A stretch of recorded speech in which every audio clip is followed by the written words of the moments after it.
Ladies and gentlemen, good day and welcome to the Federal Bank Q3 FY21 Investor Conference Call. As a reminder, all participant lines will be in the listen-only mode, and there will be an opportunity for you to ask questions after the presentation concludes. Should you need assistance during the conference call, please signal an operator by pressing star then 0 on your touchtone phone. Please note that this conference is being recorded. I would now like to hand the conference over to Mr. Shyam Srinivasan, MD and CEO, Federal Bank. Thank you, and over to you, sir.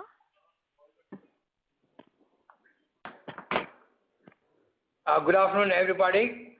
Thank you for being on this call. The first call of the 2021, and hopefully the worst of pandemic is behind us. And that's a good place. Through the pandemic, the bank resolve to perform and continue to get stronger operationally has held out well. Very much like last quarter. This quarter also our operating performance is quite strong, driven by certain priorities we chose to ensure the businesses that are relatively higher margin keep growing, ensure that our deposit franchise continues to get stronger and granular both at the same time, and of course keep a tight watch and vigil on the whole area of slippages, and more importantly strengthen our balance sheet. On all counts, I think we've made meaningful progress through the 3 quarters of this financial year, and particularly the quarter that is in focus, which is Q3 FY21. Our operating profit grew quite well at about 29 odd %. Second highest ever. Last quarter was the highest. We did have a one-off gain of a particular recovery on a written-off account. Back that, this would probably be a more structured, organized operational profit growth quarter. And that helped us both increase our coverage ratio and set aside higher provisions for what could potentially be higher requirement in passage of time should the environment continue to be a little lackluster. But that said, growth in areas that we focus on has been strong and is showing good signs of revival. December 20 in many of our businesses indexed to Jan 20 saw performance level between 100 and 120%, whether it's home loan, auto loans, business banking, commercial banking, and of course gold loan was spectacular. You would have certainly noticed our gold loan growth continues to be staggering, grew 67% Y on Y, and as did our deposit franchise. So the most happy and noteworthy factor is our franchise is coming to work every day despite the pandemic, and that's helping us grow our low-cost deposits as much as our gold loan business. And business banking, which is heavily synchronized with the branches, has also started seeing good traction. Retail started picking up, so did digital. Digital was a very special quarter because not only did we achieve our digital we made progress on our digital journey. We made significant internal strides. We are the first and only bank which does face recognition for employees to log into the core banking system. So we've taken digital to a level where it becomes more practical for day-to-day conduct of the bank. So with that, let me just, the numbers are there for everybody to see. We believe that we've increased our coverage quite materially. We believe that our provisions are now tracking to what we think may be the best ever. Our slippages seem quite under control, or rather quite on guidance, what we had guided for in the first 2-3 quarters of this year. Happily, the restructuring requirements are 1/2 or even less of what we thought could potentially be restructuring when we went into the Q2 results. So you may have observed we've put out virtually every number possible in public domain through the investor deck and through our disclosures, and the team will be more than happy to answer questions. In specific to Q3, our overall slippages for Q2 and Q3 was about 1,068 crores, and the mix is there in the slides. Our GNPA and NNPA for the quarter ending was flatteringly good at 2.7 and 0.6, but we believe that if you put the notional NPA, then the numbers go up to 3.38 and 1.14, which may The truth, when it happens, maybe somewhere midway, I do think it will get as adverse, because as collection efforts strengthen and customers realize they're actually going to be tagged NPA, I think behavior will change and improve. Collection efficiency continues to be strong. Restructuring demands for all businesses except the residual MSME, which has time till March, is likely to trickle in. We've done about 1,067 crores of restructuring so far. I do think maybe for the next, that is Q4, the number can go up by another 300-400 crores. So that's where we are. We have ended Q3 quite well. We have navigated the storm better than our imagination or the worst belief. The team has come together extremely well, held out to this challenge. Coverage has gone up. Low-cost deposit progress is continuing. NIMs have been stronger than ever before. And we believe that this momentum should continue. The areas we've chosen to grow are doing well. Well before the pandemic, a few days before the pandemic, we addressed many of you and shared our vision around how we will expand margins, how we will take the momentum to 55% retail, 45% wholesale. This quarter is testament to that. It's at 56-44 retail wholesale. So I think we are tracking along those lines, and we believe we will keep pushing that. 54-46, and we believe that in the quarters ahead, many of our sort of desired outcomes would play through. So with that, let me just pause. All our senior team members are on this call. As always, we are happy to answer questions and clarify, but we've tried to capture almost everything that we would want to say in the investor deck, and I do hope all of you have had a chance to see it and then ask us. Ashutosh, Shalini, Harsh, Anand, Babu, Nilufar, Kapil, a few of the seniors who are on the call, but a few more can be there to answer questions. So thank you very much, and once again, thanks for all your support. I'll have our team members stand in for questions. Thank you. Thank you very much. Ladies and gentlemen, we will now begin the question answer session. Anyone who wishes to ask a question may press star and 1 on their touchtone telephone. If you wish to remove yourself from the question queue, you may press star and 2. Participants are requested to use handset while asking a question. Ladies and gentlemen, we will wait for a moment while the question queue assembles.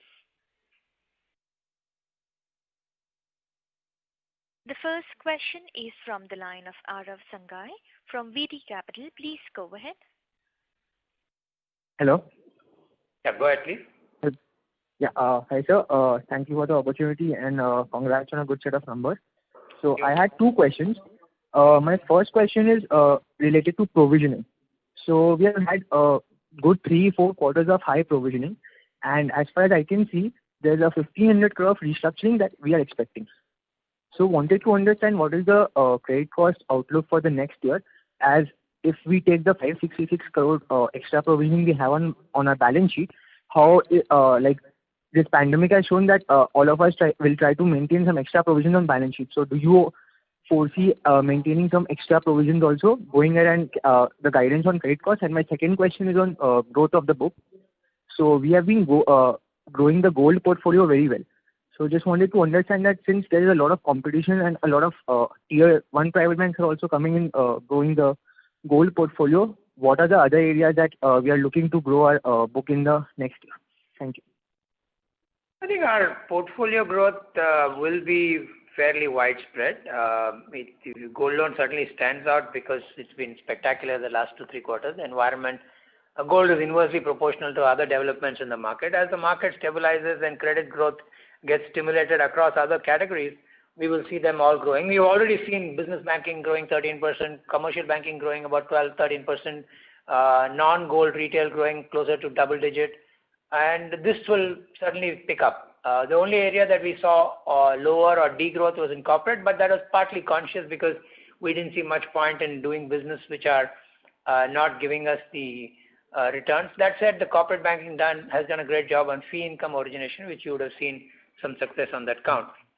We think our business mix will continue to be widespread, and we have a couple of new launches coming up. Our credit card launch is due in March, April this calendar year.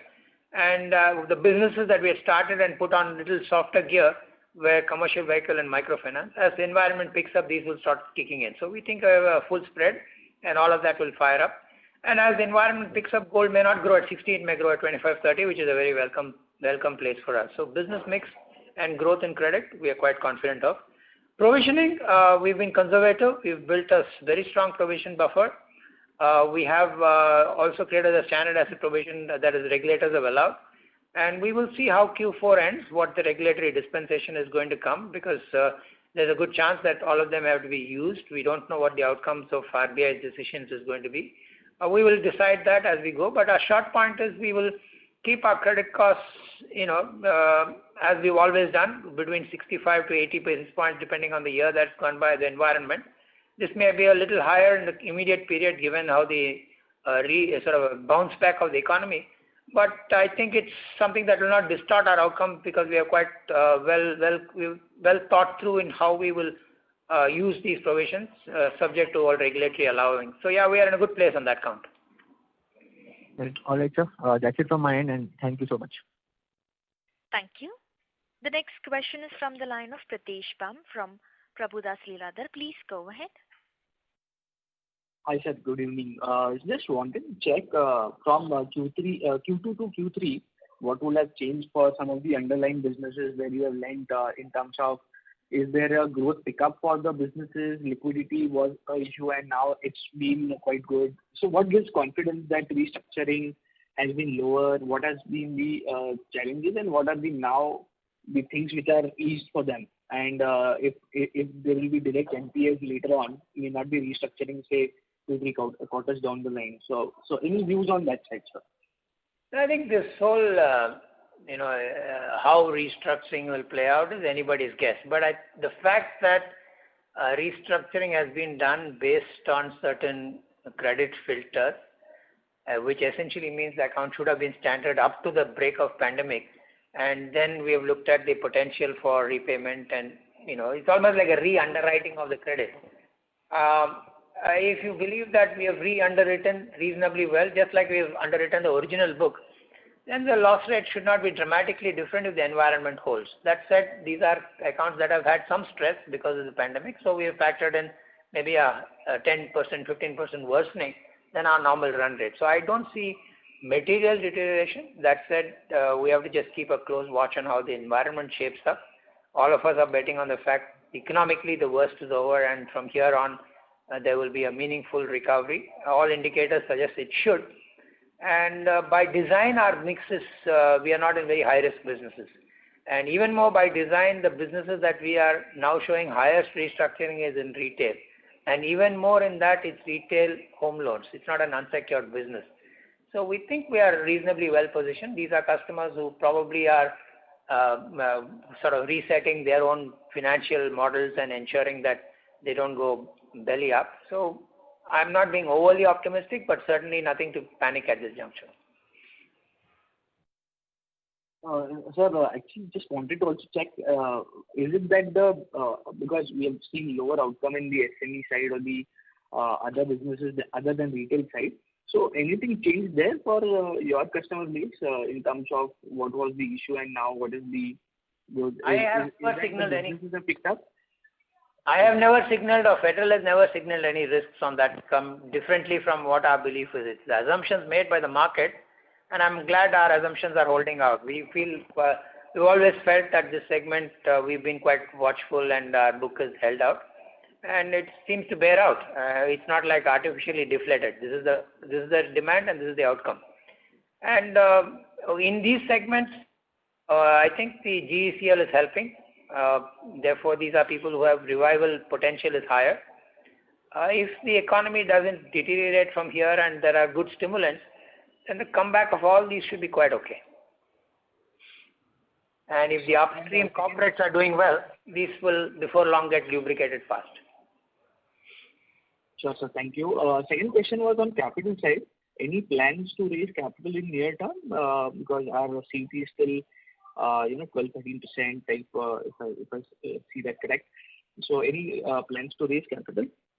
No, I've maintained in all my calls for almost a year that we will not do anything in a hurry. We will certainly keep a close watch. If at all, it will be after the second half of this calendar year. We will keep a close watch. Our capital adequacy is sufficient at this juncture. Our business model doesn't consume capital at a rapid pace. We're consuming 20-30 basis points. and we have enough headroom. So that said, we must be mindful, but we appreciate capital is expensive. Capital is something that we have to be very watchful of. So I don't see us doing it in the immediate future, but that said, we will keep a close watch and see how it plays out in second half of calendar 21. Thank you, sir, for answering all the questions. Good day. Thank you. Thank you. The next question is from the line of Pranav Gupta from Aditya Birla Sun Life Insurance. Please go ahead. Hello. Yep. Yeah, hi sir. Good evening. Just a couple of questions. So, firstly, on the restructuring side, so your retail restructuring seems to be relatively high, and you sort of alluded to the fact that it's largely coming from the mortgage piece, which is obviously a large part of your book. So, could you give a sense on what sort of reasons are leading to this restructuring being so high in the home loan and mortgage book, especially given that this market has been relatively buoyant? No, I don't know. I mean, I don't know against what comparison you would say it's higher or lower. It's against assumptions made by people, right? Ours is real. So you have to now start re-benchmarking your assumptions against the reality. This is what it is. I mean, we are not fabricating a number and putting it out. This is how customers have behaved, and this is what it is. So I guess it's a function of customers wanting to be maybe reduce the monthly payout and seek this as an opportunity because they've been standard up to February end. So they want to keep a lower EMI and want to benefit from this and ensure that they are on the right side of both credit as also their own cash flows. I don't see anything standing out in this other than the fact that the non-resident portfolio of this restructuring is about 30%, which means if 100 rupees is the retail restructuring, but 25-30% will be the non-resident, which again explains the fact that the non-resident, if they are seeing lower income flows, they may want to keep their cash flow payouts also lower. So I think that's the only thing I can attribute this to. Hello, see you. Okay, and is the restructuring number from the LAP book a larger number, or is it more from the housing side? I would say it's about 55% home loan and about 40-45% LAP. Okay. The second question is to Harsh. If we can give some more sense on the corporate side, because we've seen a dip in the growth. Is it because of the pricing that is there in the market? Is it because of what sort of tenures that banks are willing to lend? If you can give some sense on that part in the corporate side. Yeah, hi, Harsh here. Am I audible? Yeah. Go ahead. Yeah.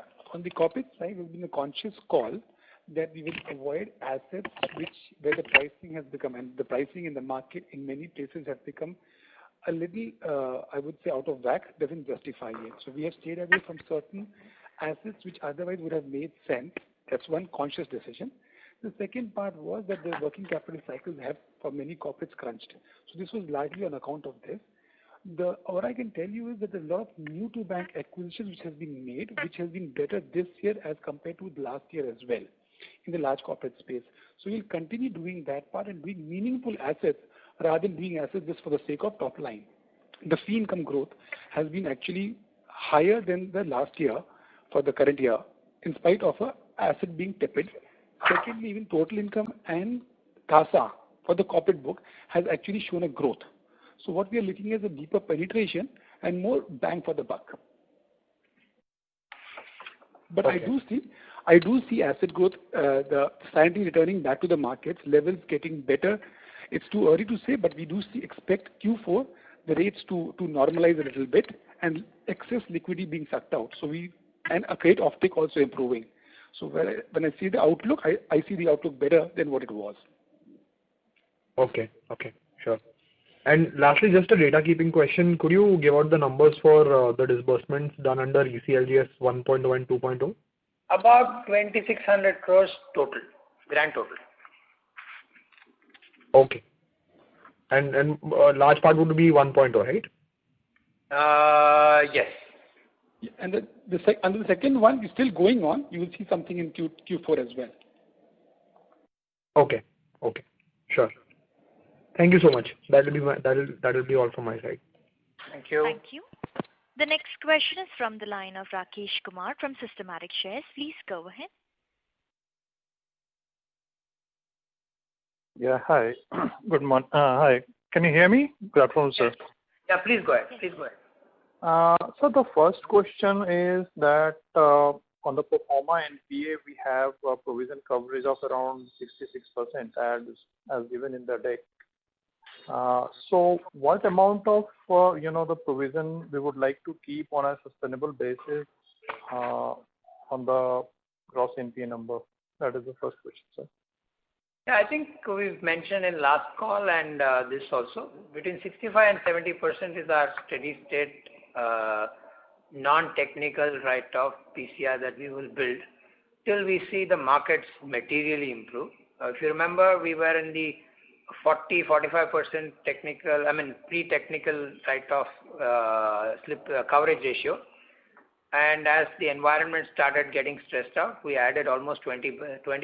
And I think somewhere in the 65 would be a good place, considering our book is significantly secured. And we think so far at least LGDs have been sub 40. Okay. And on the restructuring book, sir, how much provision we would like to keep? 1,600 crore number what we have given. So how much provision we would like to hold on this number? We'll see how the quarter shapes up in Q4, but I would think between the bare minimum we would keep is at least 15-20% of that. Okay. So thirdly, just a last question on the performance slippage also, like in the retail segment we have relatively higher number. So again, like what is the characteristics of this 314 crore number in the retail bucket? This is 3/4 slippages, right? Because if you take the Q1, Q2, Q3, there were no slippages. It's a bunched up slippage, right? So to that extent, 315 is about 100, 150 a quarter, which has been the traditional run rate for I think 3-4 years. Okay. I must remind ourselves that the number you see as 1,068 and add the first quarter we took UAE exchanges 175 crores. So that's about 1,250 crores in 3 quarters. That's about 400 crores a quarter, and which has been the slippage per annum about 1,600 crores has been slippage for much better years. So in a worse year, if we come to a number even better, I think it's a remarkable tribute. Of course, there is a 1,500 crore restructuring on which you can assume any assumption of slippage. The number doesn't stack up to being very adverse. Okay, just one last question if I could ask, sir. Please. So just on this, on the business growth, balance sheet growth side, credit growth is on an average we have around 6.5% number. So what is driving the fee income number this quarter? Across businesses, the cross-sell opportunity, the gold loan origination has a significant component which is processing fees. All our retail products, Harsh pointed out some very good successes on the corporate side on fee income generation. Wherever we are not able to get income on the credit side, we are pushing those customers for fee income opportunities. So it's a bunch of stuff. The whole bank is coming to work to square off reduction in credit growth to other fee income opportunities. Okay. Thanks, sir. Thanks and all the best. Thank you. Thank you. The next question is from the line of MB Mahesh from Kotak Securities. Please go ahead. Good afternoon. Shyam, the first question is on the SMA book. If you could just give us a color on where are you on that particular portfolio as compared to where you were pre-COVID, to understand if you are in a position right now to forecast slippages for the near term. When you see SME, let me add up commercial banking and business banking so that the theme gets better. 25,000 crores is the outstandings. You've seen the restructuring. SMA, Shyam. Huh? The SMA book, the SMA 0, 1 and 2. Oh, SMA book? Interestingly and happily, it's looking, the SMA 1, 2 is about 60, 70 basis points higher than our pre-COVID. Pre-COVID, we are close to 1.8 or so. Now we are about 2.5, 2.6. So is it fair to assume that you have reached now in a position where you can start forecasting slippages with lot more accuracy getting into Q4 and next year? Or you think it's still I think, Mahesh, we'll be in a better position to see after the Supreme Court's decision is, sort of clear and final. We have certain estimates, which is why we have a little more sanguine view on our 22 and 23 outlook. But let's see one more quarter of real payments and, real post standstill clause being lifted kind of payment. But looks reasonably okay, given that the SMA 1 and 2 for this segment looks quite encouraging. And the restructured loan book that you're seeing, about 1,500 crores, have most of it fallen from the moratorium book? Babu, would you be able to answer that? Babu? Am I audible? Yes. Yeah. So let me clarify. The 1,500 number that we are discussing is for the entire financial year that we are discussing. So we didn't do 1,500 restructuring so far. Only a little less than half of it is only the bank has so far did. And our guidance for the financial year is that we may reach somewhere around 1,400, 1,500. So just to clarify that position I am discussing. So that's point number one. And secondly, on the restructuring side, I just want to get what is that additional clarity that is secured on the restructuring. How much is coming from the moratorium book and the non-moratorium book? Actually, answer is the major. More than 90% is coming from the moratorium book only. Yeah, on this from the non-moratorium book, it is only 0.02%. Okay, sorry, just one clarification on this. The moratorium that you have reported to us and the moratorium which you have reported to RBI is one and the same. Okay? Photocopy. We are the only bank which you can confidently say what we showed you and what we showed RBI is the same.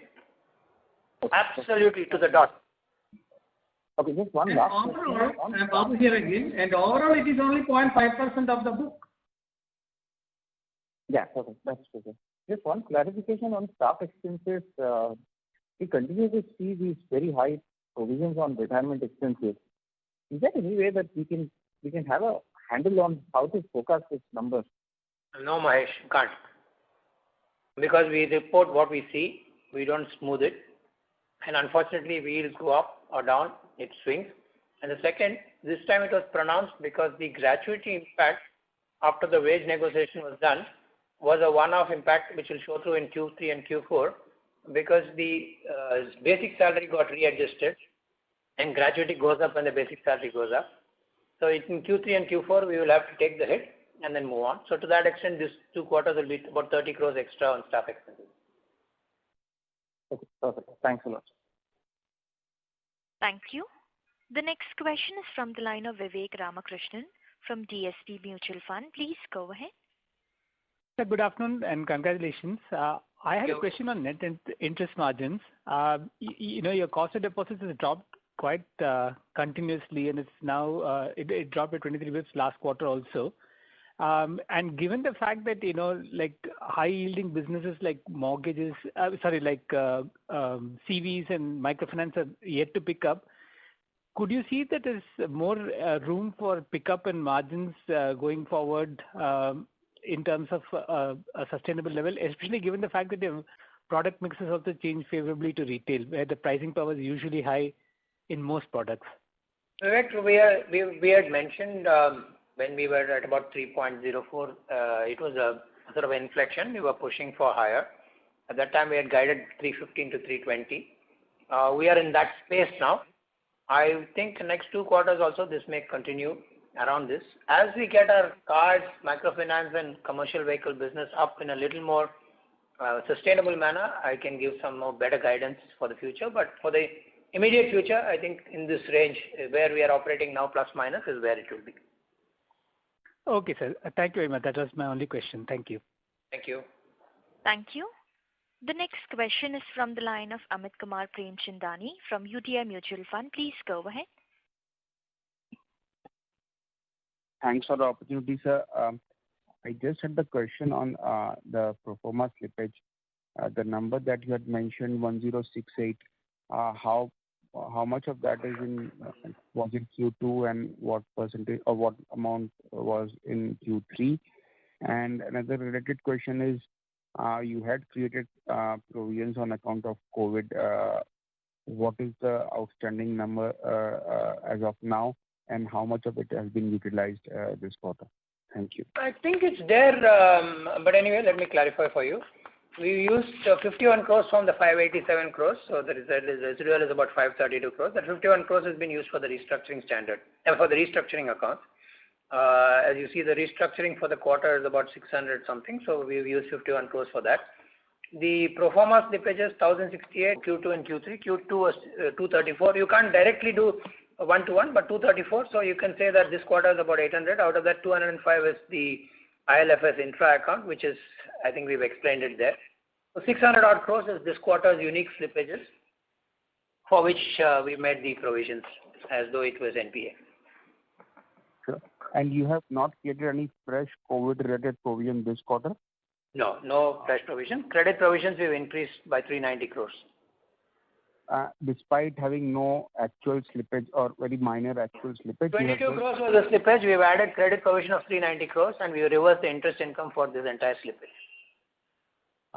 398 crore credit provision were for basically existing slippage rather than the pro forma slippage. Means for the pro forma slippage. I mean, as in the assumption is if this year has slipped, what we would have provided. Right. And how much was the interest reversal, sir? Cumulatively 73 crores. So the interest component of the pro forma slippage has been taken care of completely? Yes, sir. Across 2 quarters, the 1068, 73 crores has been reversed out. And on the corporate account, there is interest frozen from June 21, so June 20, so there is no interest recognition. That account, 205 crores, on that account, from June itself, there is no accretion of interest. Yes, sir. There's no need for any reversal there. In terms of the corporate segment, restructuring number seems to be pretty low, not with respect to expectation, but even on an absolute basis. Do you think this will sustain even going forward? Yeah. We think another 150 crores may come. Which is built into the 1,500-1,600 crore number that has been put out in slide number 8. And 859 crore retail, you are saying almost a large part of it is mortgage, right?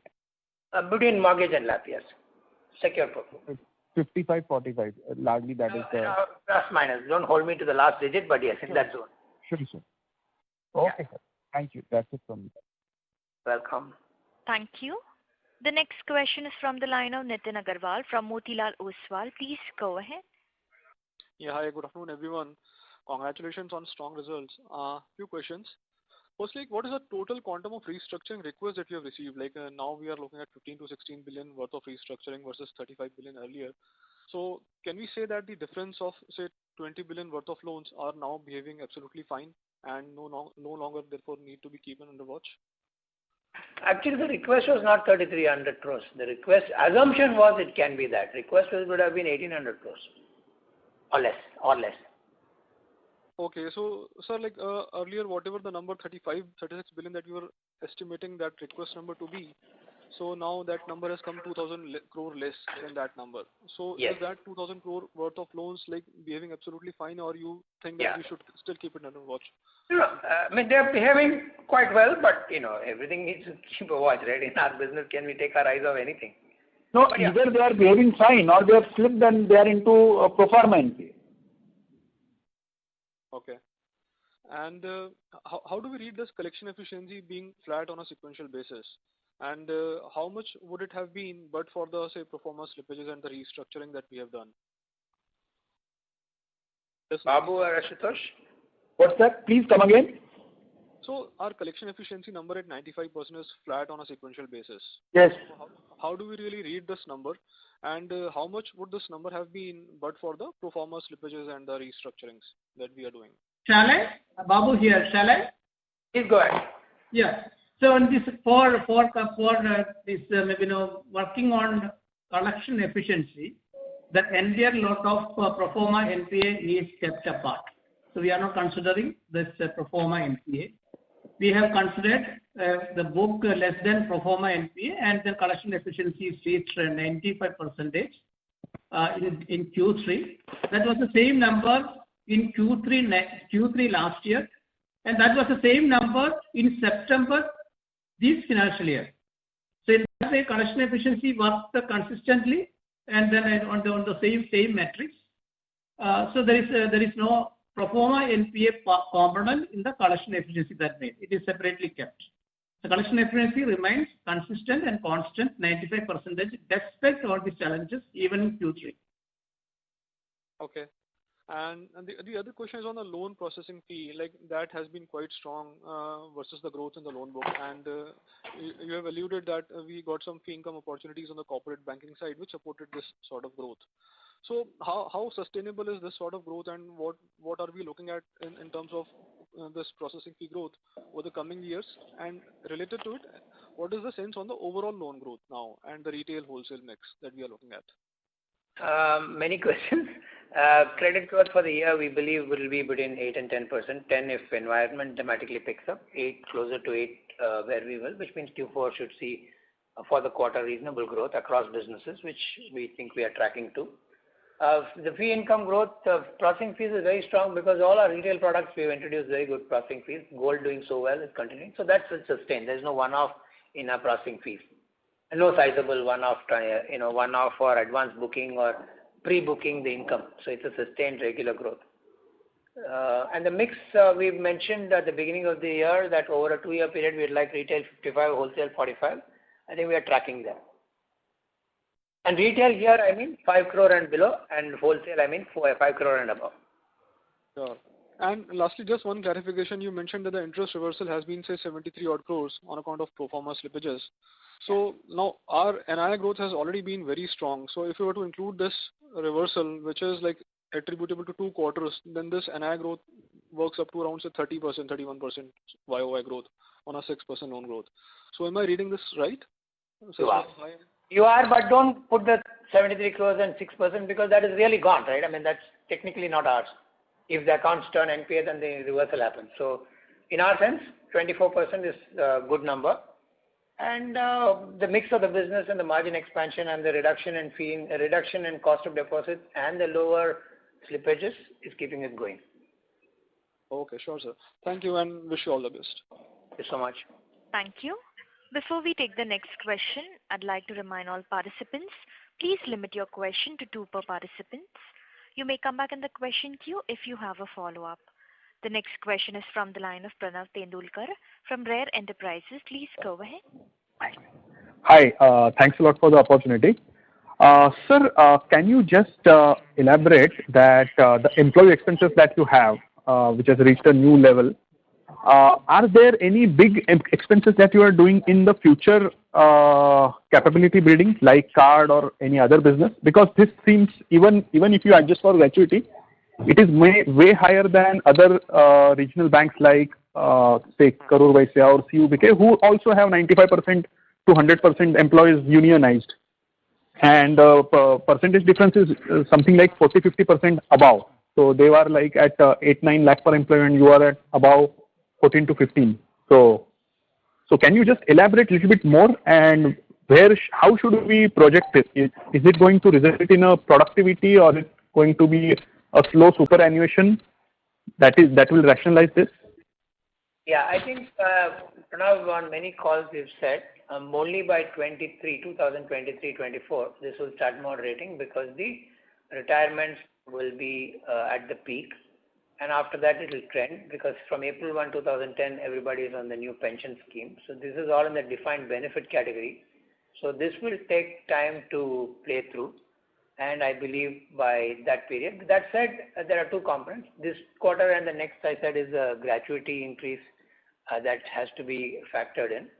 And otherwise, the usually impact is really yields driven.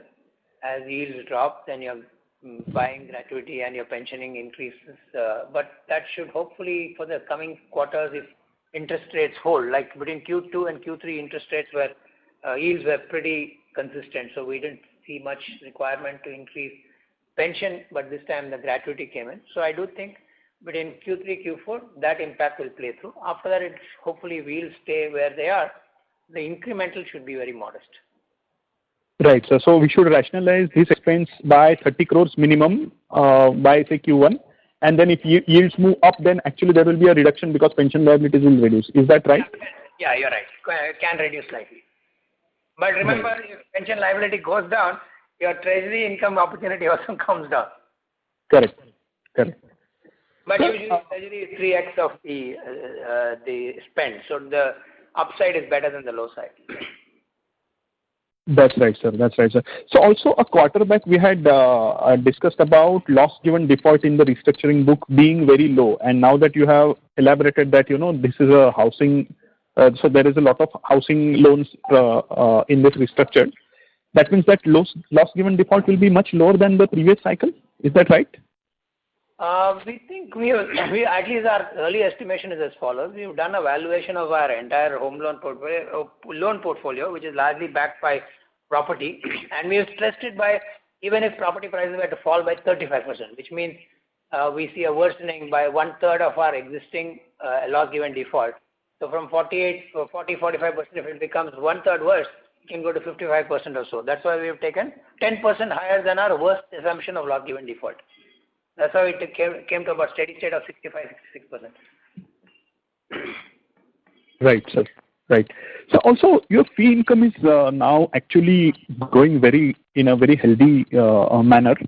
So could you just highlight if card income is having what is the proportion in like credit card and others, and what it could look like say 1 year down the line?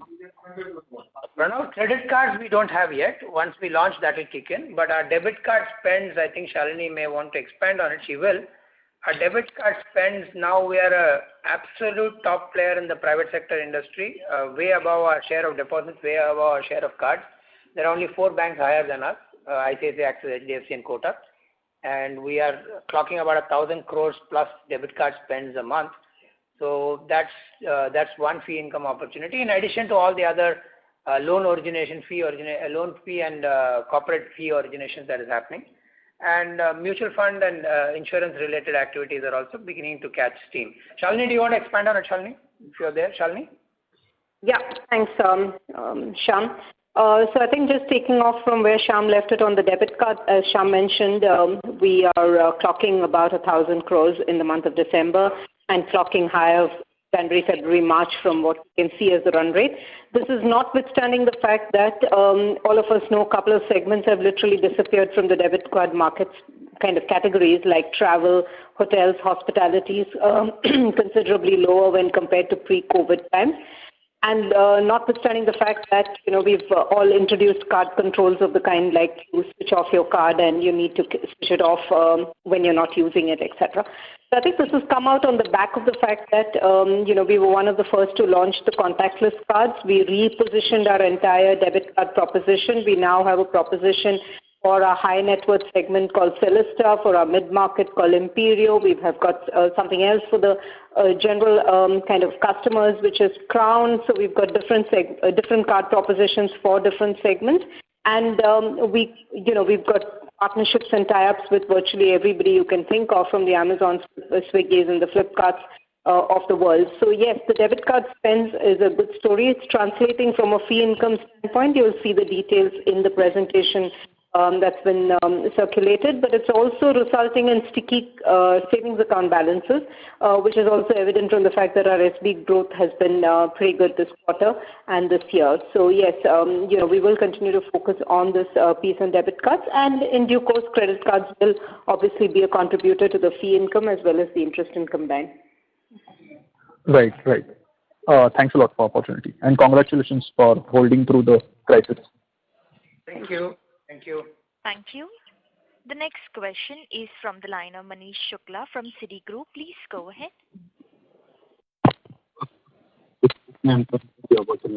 At one point of time, you mentioned that SMA 1 and 2 is about 2.5%. Is the restructuring book part of this, or restructuring would be on top of it? Babu? Yes, so the SMA number that we discussed is in that book there is no restructuring book. Okay. So whatever the 0.5 is on top of it. Fine. Thanks. Yes. Second is on net interest margin. Right? So you've done a very good job on your liability franchise despite lowering of rates. Your deposit growth is strong. You've already taken charge on interest reversals. I'm just curious, why are you not more, let's say, optimistic on margin expansion from where we are, given the liquidity that you're carrying on the balance sheet? No, we are a little more conservative about our commitments. We will work to a higher number, but I think at this point in time, I'll keep the guidance around this. Okay. Lastly, sorry to repeat, but maybe Harsh, if you could expand on the corporate fees, right? So for the 9 months this year, you are already at about 80% of full year 20 in terms of fees on a much lower balance sheet. So A, what is driving it? And this disconnect between balance sheet growth and fees, can it sustain into the future as well when it comes to corporate fees specifically? Yeah, Harsh here. We have been in February also, we had guided that what we are looking at is a higher NII compared to asset growth and a higher fee income growth over NII. This is what we had been doing. There are two parts to it. One is obviously your PF related, which we have been asking and getting much more from the existing clients, and plus onboarding new ones. The second aspect means that we are deepening our relationship with more trade products, more treasury, and more transaction banking products. In fact, in our digital offerings also, we have increased our presence. So all these things are driving us in terms of getting a higher fee income, which is also creating stickiness with our existing customers. So this is something which we expect to continue. Please expand on Fed EBIS and the successes you had with Equirus also. Yeah. Okay, a couple of other things also which I would like to elaborate on.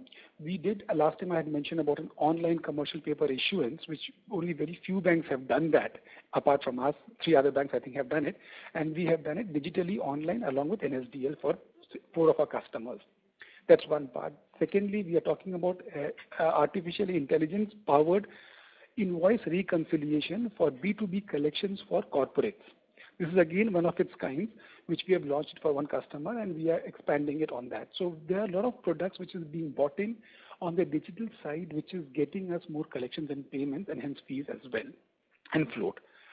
On the Equirus side, our relationship has expanded, and we are working with them fairly closely in terms of BTI mandates, which again is giving us a float income. So these are the areas where we have been focusing on. So with the same corporates also, the deepening and penetration has increased significantly, and we expect that to only increase going forward and improve. Is there anything specific more you would like me to highlight? But this is broadly what our strategy has been. No, sir. This is good for now. Thank you. Those were my questions. Thank you. The next question is from the line of Renish Patel from ICICI Securities. Please go ahead. Yeah, hi sir. Congrats on a great set of numbers. Sir, just a couple of questions. So one is on this collection efficiency again. So at 95%, we are already at the pre-COVID level. So from let's say September to December, what sort of customer behavior we have seen? I mean, in between, there are customers who might have paid, and then again in December they might have not paid, or maybe we have seen the same customer paying also this month. So how to read this collection number? Babu? Yeah. On the customer behavior. Renish Patel, I'm so sorry to interrupt. Renish has to mute. Renish has to mute. Yes, your line is bad. Yeah, sure. Yeah, on the collections customer behavior side, as it was discussed in this call, maybe on the restructuring book, there were some customers who were asking for restructuring, and some customers who were maybe because of this pandemic and COVID situation, some customers were getting low paid, or some customers just lost a job. These are the situations. So those customers found some difficulty to meet their repayment obligations. But some of these customers, they continue to meet the EMI. And then some of these customers is opted for restructuring, which based on their eligibility was also given. So when we discuss generally what was the customer pattern, this was the customer pattern. There was no such additional, maybe no customer behavior or specific customer behavior, maybe no different from the market situation. At the same time, what we found the difference in the collection efficiency in Q3, that's a very, very, very positive signal. In Q2, when we said 95% collection efficiency, there was no demand from the moratorium book. Demand was only from non-moratorium book. Non-moratorium book repayment in September, it was 99% collection efficiency. And then contributed by other factors, we could repay 95% even though there was no demand from the non-moratorium rescheduled book. But in Q3, really there was demand from the this moratorium rescheduled book also. So despite that demand, entire loan book there was demand and collection. And with that demand versus collection, we could reach 95%, means positively we could find that people started paying promptly, but for the accounts which we restructured and that we pro forma NPA that we are discussing. So 95% of September and 95% of December is not equal in that way, but 95% of December 19 and 95% of December 20 is almost equal. So in that way, collection efficiency improved. There is no major notable customer change in the behavior, repayment patterns, but for the reasons that I discussed.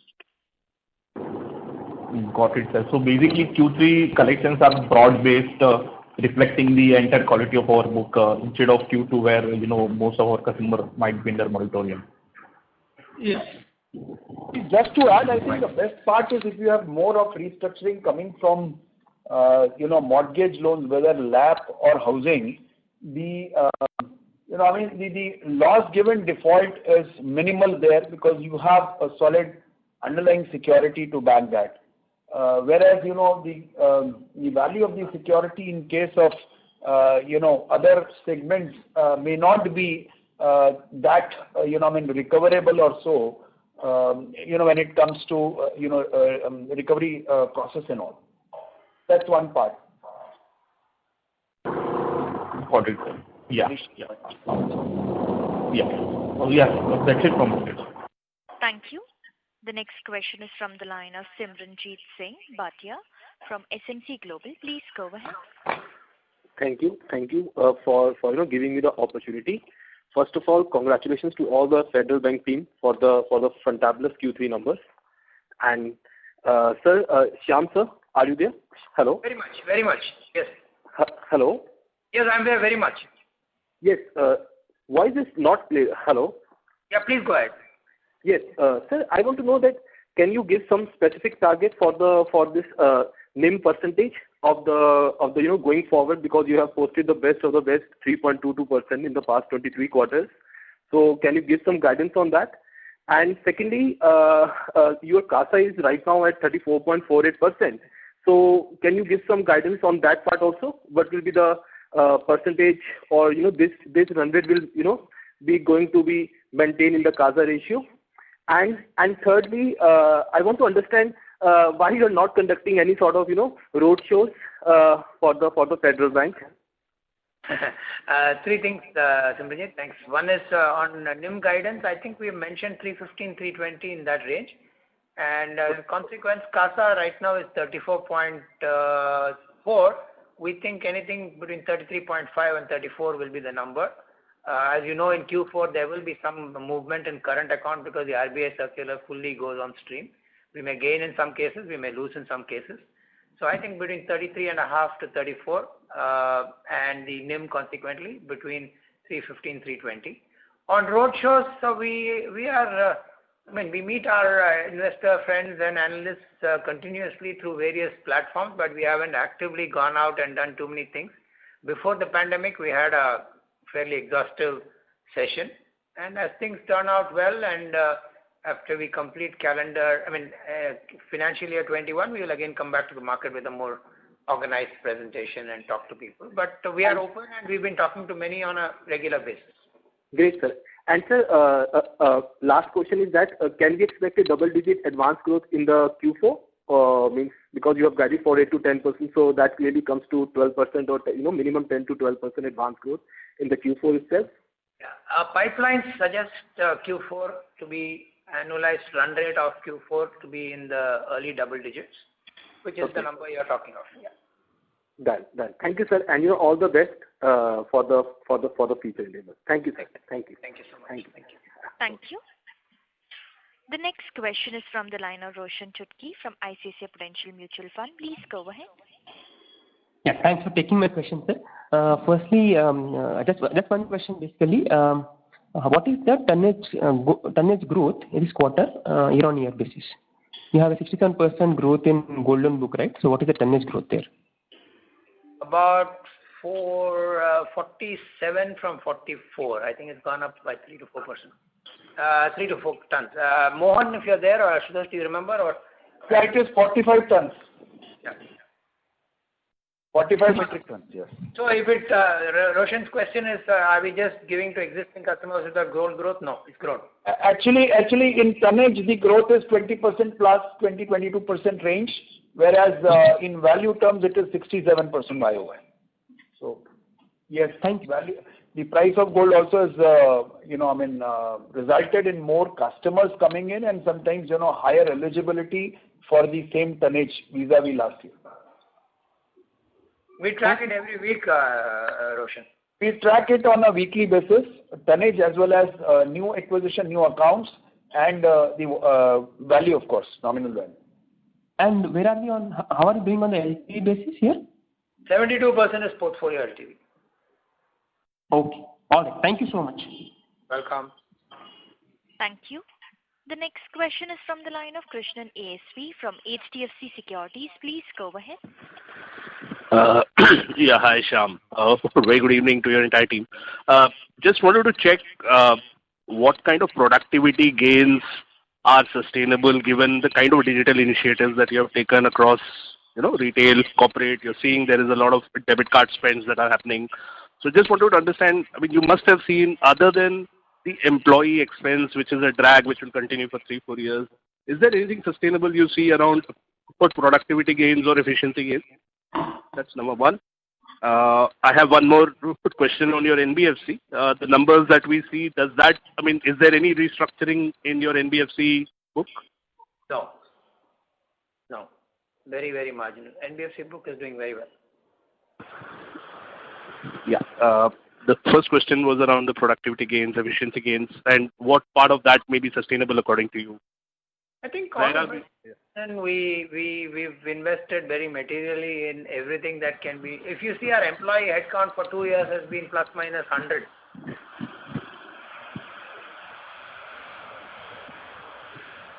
Yeah, I guess your branch count also has hardly moved over the last 3-4 years. Yeah. So obviously you're doing a lot more business with the kind of infrastructure you already have in place, and that's very credible. I just wanted to understand, given digital initiatives are something that you have been very proud of, I just wanted to understand how do you quantify ever the effect of the kind of initiatives that you have taken there?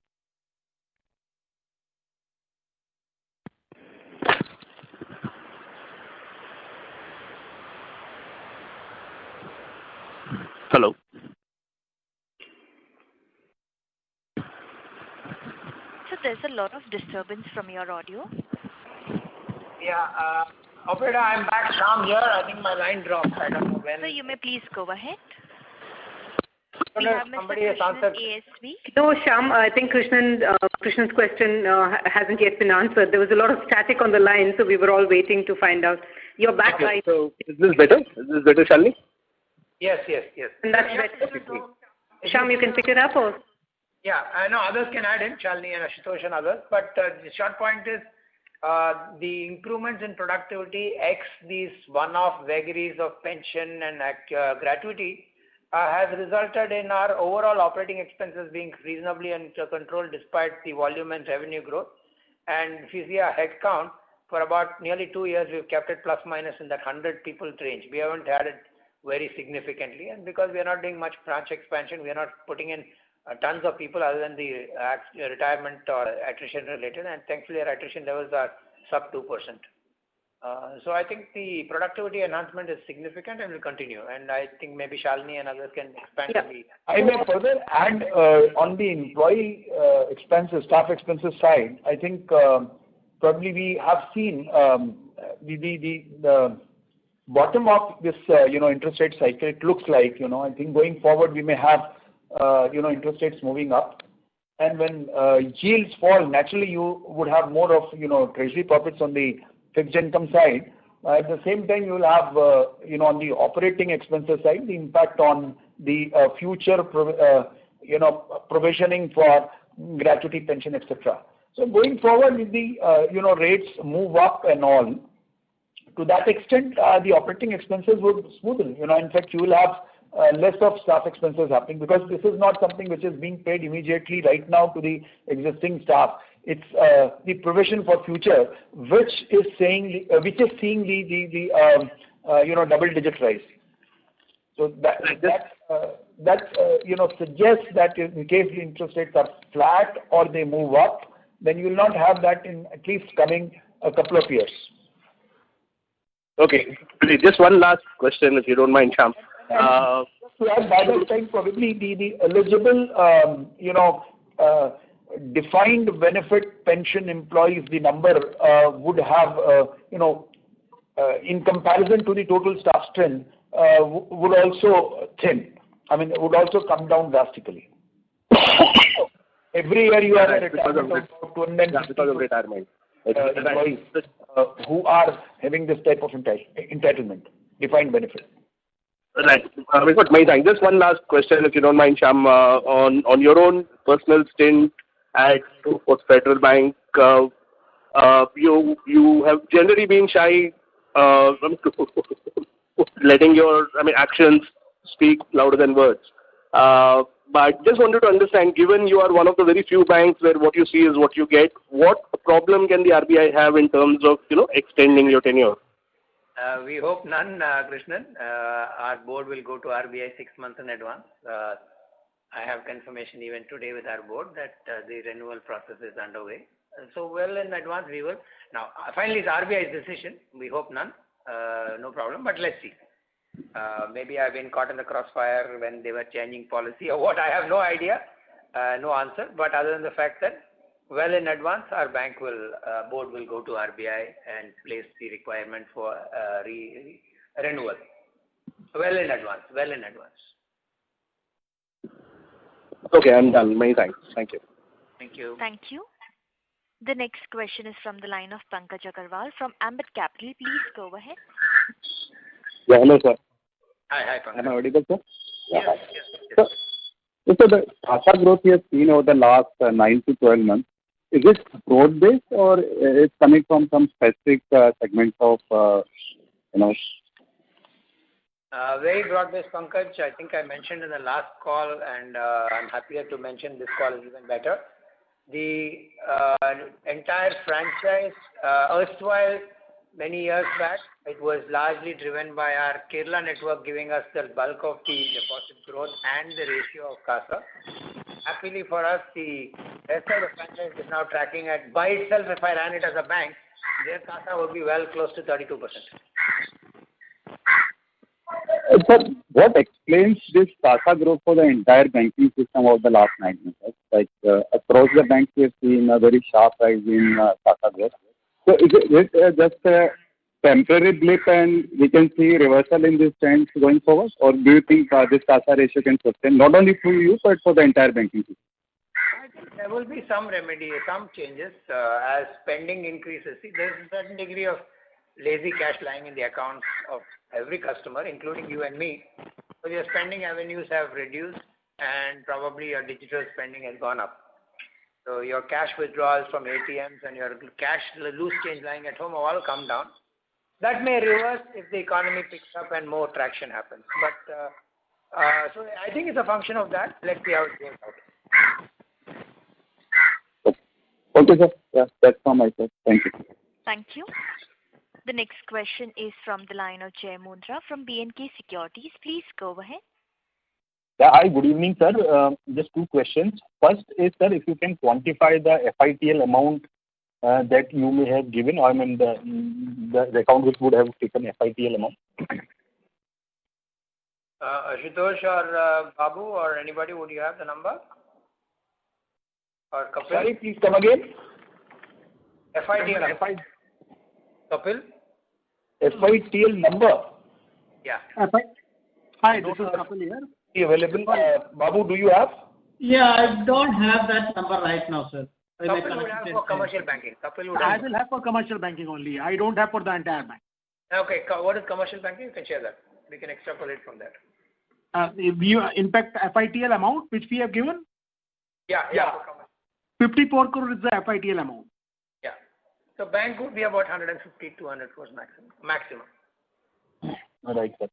And second question is, sir, on your ROA tree. So just if I were to look at ROA tree, your margins are in place, and OPEX also as a percentage of assets is also around 2%, which is is also comparable. The fee income, which is slightly lagging, and despite we have seen reasonably good performance in this quarter, but still it is around 60-70 basis point odd.